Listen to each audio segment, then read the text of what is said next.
अस्सलाम वालेकुम एवरीवन। आज से हम लोग इलस्ट्रेटर की एक ट्यूटोरियल वीडियो स्टार्ट करने वाले हैं। तो ये वीडियोस का जो सिलसिला है, वीडियोस की जो पूरी सीरीज है, एवरी वेंसडे ये अपलोड होगी हमारे चैनल के ऊपर, आइडियाज एंड सॉल्यूशंस के ऊपर। तो देखना ना भूलिएगा। आज इसकी पहली क्लास है जिसके अंदर हम ज़्यादा कुछ मालूम नहीं करेंगे, सिर्फ और सिर्फ बेसिक चीज़ों के ऊपर ही हमारा फोकस होगा, क्योंकि हम ये बिल्कुल बिगनर्स के लिए बना रहे हैं जो कि ज़ीरो हैं अभी इलस्ट्रेटर के अंदर, और हम उनको ज़ीरो टू हीरो बनाएंगे। तो without further ado, let's get started. तो बढ़ते हैं अपने ट्यूटोरियल की तरफ। तो उससे पहले मैं आपको एक बात बता दूं कि ये ट्यूटोरियल जो है ये बिल्कुल बिल्कुल बिल्कुल बिगनर्स के लिए है। तो हम ईच एंड एवरीथिंग बिल्कुल जीरो से सीखने वाले हैं। तो चलते हैं रिकॉर्डिंग की तरफ अब। तो आपको मेरी स्क्रीन नज़र आ रही होगी, आप स्क्रीन के ऊपर, आपकी स्क्रीन के ऊपर मतलब मेरी स्क्रीन नज़र आ रही होगी आपको। तो यहाँ पर जब आप इलस्ट्रेटर ऑन करेंगे अपने पास, तो आपको इतना बड़ा इंटरफेस नज़र आएगा। अब इस इंटरफेस के अंदर बहुत सारी चीज़ें, आपने एक साथ ही एक दिन के अंदर इन सब सारी चीज़ों को नहीं सीखना होता। आपने सिर्फ और सिर्फ मेन काम काम की चीज़ें सीखनी होती हैं। जैसे कि यहाँ पे क्रिएट न्यू का बटन है, ओपन का बटन है। ये सारे जो हमारे पास बने हुए हैं नीचे, ये हमारे प्रोजेक्शन जिन पे हम पहले काम कर चुके हैं। तो इनकी तरफ अभी आपने ध्यान नहीं देना बिल्कुल भी। हमें जाना है सिर्फ क्रिएट न्यू पर। क्रिएट न्यू पर जाने के बाद हमने इस पर क्लिक करना है, और क्लिक करने के बाद हमसे ये साइज पूछ रहा है किसी चीज़ का। अब ये किस चीज़ का साइज पूछ रहा है? ये ऑब्वियसली हमारे एक पेज का साइज पूछ रहा है कि जिसके ऊपर हम अपनी आर्ट करने वाले, क्योंकि इलस्ट्रेटर एक ड्राइंग, एक आर्ट, एक फन सॉफ्टवेयर है। मतलब एक तरह से आप कह सकते हैं इसके ऊपर हम सिर्फ और सिर्फ आर्ट करते हैं। इसके ऊपर हमें आर्ट करनी है, और ये हमसे कह रहा है कि हमारा पेज कितना बड़ा होना चाहिए। तो अगर आपने कभी प्रिंटिंग करी हो, प्रिंटिंग के अंदर अगर अगर आपने कभी करी हुई हो, तो आपको अंदाजा होगा कि यहाँ पे लेटर साइज क्या होता है, यहाँ पर लीगल साइज क्या होता है। यहाँ ये वेब लार्ज वगैरह तो खैर उसके हैं, वेब डेवलपमेंट के। लेकिन आपको मालूम होगा कि A4 साइज जो कि बहुत पॉपुलर है, आपको मालूम होगा कि A4 साइज क्या होता है। बाकी सब चीज़ों को आपने रहने देना है। सिर्फ आपने सिर्फ और सिर्फ अपने एक पेज का साइज सिलेक्ट करना है, जो कि यहाँ पे बना हुआ आ रहा है, जो कि लेटर है। अगर आपके पास यहाँ नहीं आ रहा तो आप यहाँ पे जा सकते हैं। यहाँ पे और ऊपर ऑप्शन है, प्रिंट पर आप चले जाओ। प्रिंट के ऊपर बहुत सारे ऑप्शन आ रहे हैं। ये वाले फीचर जो है आपके पास, ये इंटरनेट वाले हैं, जो कि आपके पास नहीं आएंगे अगर आपने इलस्ट्रेटर क्रैक करा हुआ है या फिर पायरेटेड आपके पास यूज़ कर रहे हैं आप इलस्ट्रेटर। तो आपके पास ये वाले फीचर्स नहीं आएंगे। ये फीचर्स मेरे पास आ रहे हैं क्योंकि मेरे पास परचेज है। तो आपने अब जाना है यहाँ पर लेटर साइज के ऊपर, या फिर आप A4 पे चले जाए, कोई मसला नहीं है इसके अंदर। हमें सिर्फ काम करना है इसके ऊपर। अभी फिलहाल तो हमें ज़्यादा कोई इसके अंदर इशू नहीं आएगा।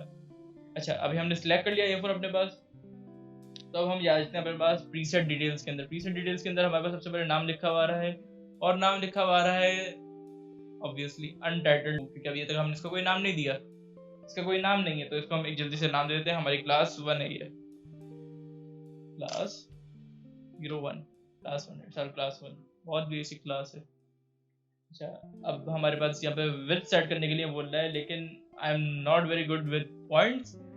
मुझे पॉइंट्स का जो यूनिट सिस्टम है वो समझ में नहीं आता था। तो मुझे समझ में नहीं आता ना, तो मैं इसको एक्चुअली पिक्सल्स पे कर देता हूँ। पिक्सल्स मुझे ज़रा आसान लगते हैं, और आप लोगों को भी लगेंगे, क्योंकि हमारी स्क्रीन के हिसाब से लगता है ये सारा काम ना। तो ये आपको वैसे ही ईजी लगेगा। तो आप इसको पिक्सल पे कर दें, और बाद में आप मुझे दुआएं देंगे कि आपने पिक्सल पे करवा दिया था इसको।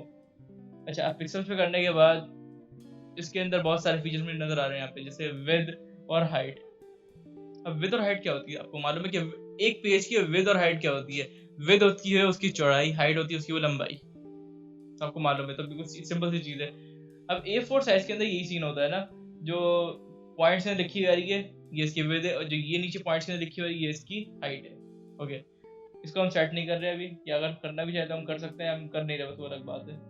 अभी हमसे पूछ रहा है ओरिएंटेशन, कि आपको अपना पेज सीधा चाहिए या आपको अपना पेज हॉरिजॉन्टल में चाहिए। तो हमें क्या चाहिए? हम तो अभी कुछ नहीं चाहिए, सिर्फ एक पेज चाहिए अभी। तो इसको हॉरिजॉन्टल पे हम अभी वर्टिकल पे रख लेते हैं, मसला नहीं है हमारे लिए।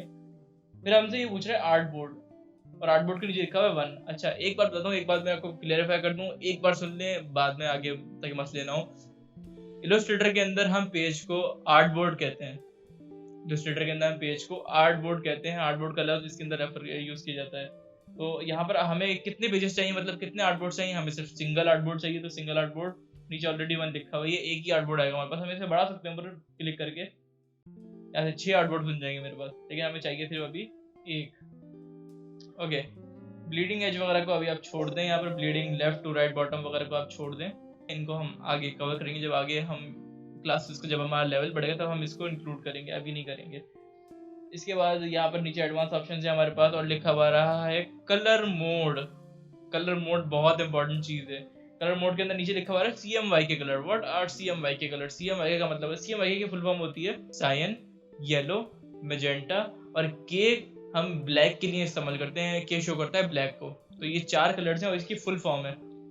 और CMYK कलर्स हम कहाँ यूज करते हैं? CMYK कलर्स हम यूज करते हैं जब हमारा जो डिजाइन जो हम इलस्ट्रेटर के ऊपर बना रहे हैं, ये हमें अगर पेपर के ऊपर प्रिंट चाहिए या किसी ब्रूशर पर, किसी पैनाफ्लेक्स के ऊपर प्रिंट चाहिए, तब हम यहाँ पे यूज करते हैं CMYK। अच्छा, अब अगर मैं इसके ऊपर मैं अगर क्लिक करता हूँ तो यहाँ पर एक और ऑप्शन आया नीचे, RGB colours. What are RGB colours? RGB colours वो होते हैं जो वो कलर्स होते हैं जो हमें स्क्रीन के ऊपर दिखाने हैं। फॉर एग्जांपल, मैं अपना डिजाइन कोई बना रहा हूँ और वो मुझे अपने फेसबुक के ऊपर लगाना है, अपनी प्रोफाइल पिक्चर के ऊपर, तो यहाँ पर मैं RGB कलर सेलेक्ट करूंगा। RGB कलर स्क्रीन के ऊपर जरा वाइब्रेंट नजर आते हैं। CMYK कलर हमेशा डिम रहते हैं, बहुत डिम कलर्स नजर आते हैं CMYK। और RGB ज्यादा, मतलब जिसे हम कहते हैं बहुत शोक कलर, बहुत शोक टाइप के। अच्छा, नीचे हमारे पास आ रहा है रास्टर इफेक्ट। रास्टर इफेक्ट क्या होता है इसको भी हम आगे क्लासेस के अंदर डिस्कस करेंगे। इसको आपने अभी फिलहाल स्क्रीन 72 ppi पे कर देना है, स्क्रीन 72 ppi पे। ये क्या होता है इसको हम नेक्स्ट क्लास में समझेंगे, नेक्स्ट क्लास इसी की है। ओके, प्रीव्यू मोड वगैरह को आप छोड़ दें, ज़्यादा सेटिंग्स की जरूरत नहीं है हमें। आपने सिंपली क्रिएट पर क्लिक करना है अब। अच्छा, अब आप यहाँ पर देख ले, हमारे पर बहुत बड़ा इंटरफेस नजर आ रहा है हमें यहाँ पे। अच्छा, बहुत बड़ा इंटरफेस यहाँ पे हमारे पास आ रहा है। और एज यूजुअल सबसे ऊपर जो टॉप पे हमारे पास है ये मेन्यू, जिसे हम कह सकते हैं हमारा फाइल मेन्यू। उसके बाद हमारे पास बहुत सारे ऑप्शन है, फाइल, एडिट, ऑब्जेक्ट वगैरह, ये भी बहुत सारे ऑप्शन है। अभी इनकी तरफ नहीं आएंगे, ये सारे ऑप्शन बहुत एडवांस, बहुत काम के ऑप्शन हैं। इनको भी हम अपनी आगे क्लास में डिस्कस करेंगे। अभी जो हम डिस्कस करेंगे अपनी क्लास में वो ये है कि यहाँ का इंटरफेस। सबसे पहले इंटरफेस के अंदर हमें ये चीज़ आ जाती है, ये क्या है? ये हमारा आर्ट बोर्ड है जिसके ऊपर हम ड्राइंग करेंगे, इसके ऊपर हम अपने डिजाइन बनाएंगे, अपना लोगो डिजाइन करेंगे, अपना ब्रोशर डिजाइन करेंगे, अपना पेनफ्लेक्स डिजाइन करेंगे एंड व्हाट नॉट, एवरीथिंग। ये वाला जो पैनल है ये किस चीज का, इसे हम कहते हैं प्रॉपर्टीज पैनल। प्रॉपर्टीज पैनल के अंदर हम अपने आर्ट बोर्ड की प्रॉपर्टीज, आर्ट बोर्ड की खुसूसियात को हम चेंज कर सकते हैं। तो ये जो पैनल है ये इसी काम आता है हमारे। इसके अंदर से भी हम ऑप्शन को सीखेंगे आगे। अब यहाँ पे अगर हम देखें तो यहाँ पे लिखा हुआ है edit art board, art board number 1 लिखा हुआ है यहाँ पे। हम ऐसे सब कुछ आर्ट बोर्ड की, मतलब आर्ट बोर्ड की सारी चीजें चेंज हो सकती हैं यहाँ से ना। तो आर्ट बोर्ड के ऊपर ज्यादा फोकस इस प्रॉपर्टीज पैनल के अंदर। बाकी हमारे पास लेयर्स वगैरह है, उसको चेक करेंगे अभी हम। यहाँ पर सबसे इंपॉर्टेंट मेन्यू है हमारे पास इस पूरी स्क्रीन के ऊपर, वो ये वाला मेन्यू है जिसे हम कहते हैं टूल बार। सबसे इम्पोर्टेंट और सबसे, मतलब जिसे हम कहते हैं सबसे अहम जो मेन्यू होता है किसी भी सॉफ्टवेयर के अंदर, वो उसका टूल बार होता है। टूल बार के अंदर सारे टूल्स मौजूद होते हैं जिसके अंदर से हम सारा काम कर रहे होते हैं। तो यहाँ पर सबसे पहले बाय डिफॉल्ट एक टूल हमारे पास लगा हुआ है जिसे हम कहते हैं सिलेक्शन टूल। इसके ऊपर नाम भी लिखा हुआ है, अगर मैं इसके ऊपर होवर करूँ अपना माउस, नाम लिखा हुआ है सिलेक्शन टूल, आगे शॉर्ट की लिखी हुई है इसकी V। सिलेक्शन टूल का काम क्या होता है? अभी इसके अंदर सिलेक्शन टूल का ये काम होता है कि मेरे फॉर एग्जांपल मेरे पास स्क्रीन के ऊपर बहुत सारे ऑब्जेक्ट्स हैं, बहुत सारे ऑब्जेक्ट स्क्रीन के बाहर भी हम ड्रॉ कर सकते हैं। वैसे बता दूं मैं पहले आपको, सिलेक्शन टूल का काम ये होता है कि वो इन सबको सिलेक्ट कर सकता है इंडिविजुअली। मतलब कि ये देखें, मैं एक ऑब्जेक्ट को सिलेक्ट करके उसको इधर उधर मूव अराउंड कर सकता हूँ, और मैं चाहूँ तो मैं एक साथ सारे ऑब्जेक्ट सिलेक्ट कर भी इन सबको मूव अराउंड कर सकता हूँ इजीली, मुझे कोई परेशानी नहीं होगी। सिलेक्शन टूल का यही काम होता है। सिलेक्शन टूल का काम यही होता है कि हर चीज़ को सिलेक्ट करना है, नाम के अंदर ही काम छुपा हुआ है। सिलेक्शन आ रहा है नाम में तो वो सिलेक्ट ही करता है। सबको सिलेक्ट कर लिया और मैं यहाँ से सबको सिलेक्ट करके डिलीट भी कर सकता हूँ, डिलीट बटन प्रेस करके, ईजी है। अच्छा, सबसे बेसिक टूल है, सबसे डिफॉल्ट टूल यही लगा पाता है इलस्ट्रेटर के अंदर ना। उसी के बराबर में एक और टूल है जिसे हम कहते हैं डायरेक्ट सिलेक्शन टूल।